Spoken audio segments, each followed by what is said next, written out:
18 मार्च 2017 की सुबह अमित नई दिल्ली रेलवे स्टेशन से काशी विश्वनाथ एक्सप्रेस से अपनी दीदी रीना के घर जाने के लिए रवाना होता है। अमित पहली बार अपनी दीदी के घर जा रहा था और वो भी अकेले।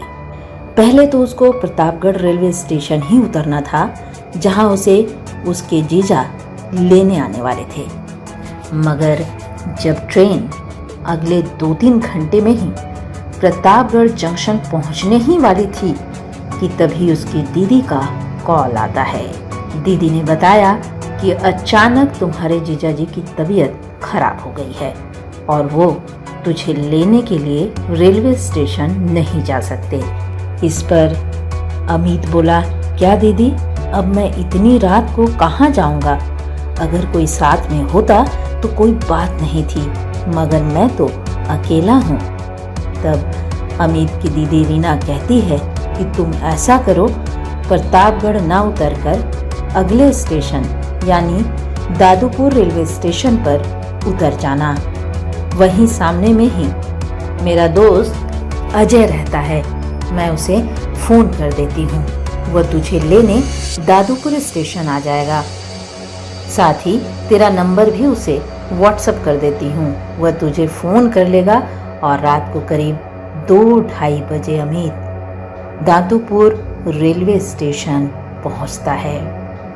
दादूपुर रेलवे स्टेशन एक छोटा सा रेलवे स्टेशन था, जहाँ कोई लाइट भी नहीं जल रही थी।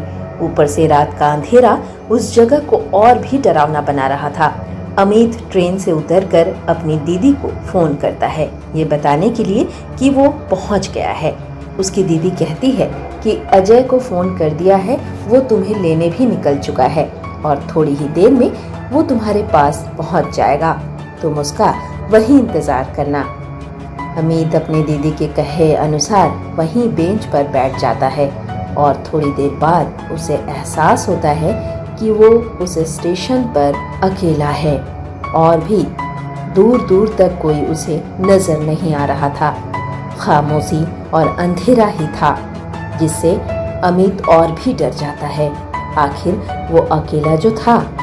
थोड़ी देर में एक लड़की पटरियों के उस पार से भागती हुई आई और उन पटरियों के बीचों बीच लेट गई। यह देखकर अमित चौंक गया। अमित जैसे ही उस लड़की को रोकने के लिए अपनी बेंच से खड़ा होता है, उसका पैर एक पत्थर से जा टकराता है, जिसके कारण वह वहीं पर गिर जाता है। और जब अमित वापस उठा तो देखा कि उस पटरी पर कोई और नहीं है। वहीं लड़की अचानक ही कहीं गायब हो जाती है।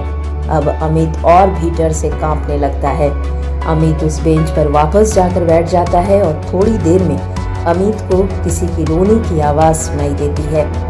जब अमित अपने आसपास देखता है तो उसे वही लड़की कुछ दूरी पर मौजूद एक बेंच पर बैठी नजर आती है, जो कि रो रही होती है। अब तक अमित की धड़कन बहुत तेज हो चुकी होती है। वह समझ जाता है कि वो भारी मुसीबत में पड़ चुका है कि तभी अमित का फ़ोन बजता है और फ़ोन पर अजय होता है। अजय कहता है कि मैं बस पहुंचने वाला हूं, आप स्टेशन के बाहर की ओर आइए, मैं आपको आगे मिल जाऊंगा। और ये कहकर अजय फ़ोन काट देता है। और जैसे ही अमित फ़ोन अपने कान के नीचे कर रहा होता है तो उसे लगता है कि कोई उसके बगल में बैठा है। जब अमित अपने बगल में देखता है तो उसे वही लड़की बैठी हुई नज़र आती है, जो थोड़ी देर पहले रो रही थी। इतना सब होने के बाद उसको समझ नहीं आ रहा था कि वो करे तो क्या करे। उस लड़की ने अपना चेहरा अमित की तरफ करते हुए कहा कि चल मेरे साथ, और फिर उसने अमित का हाथ पकड़ लिया। तभी पीछे से एक आवाज़ आई, अमित भैया, अमित भैया, आप कहाँ हैं? मैं अजय, मुझे रीना दीदी ने भेजा है आपको लेने के लिए, आइए चलते हैं। तब जा कर के अमित के जान में जान आती है और वो वहाँ से अजय के साथ दीदी के घर के लिए रवाना होता है और उसे एहसास होता है कि मैं आज भारी मुसीबत से बच गया।